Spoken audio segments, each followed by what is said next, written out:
Kumain ng sawa. Manok mga kaidol kumain ng sawa.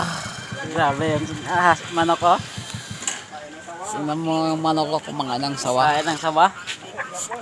Iba na talagang panahon ngayon mga kaidol. Ha? Hindi niya kayang lunok yung sawa kasi mahaba mga kaidol. Malaban yung ahas sa manok mga kaidol. Tingnan yung mga kaidol. Pero duk.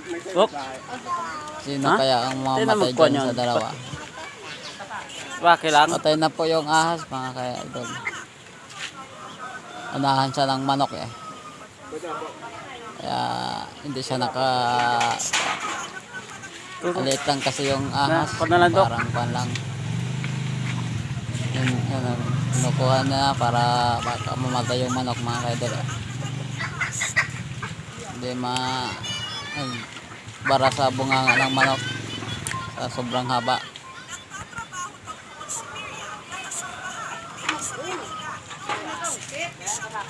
Pakitok-tok. Paano yung manok eh. Baka may lason yung ahas eh. Alam mga kaidol, thank you for watching.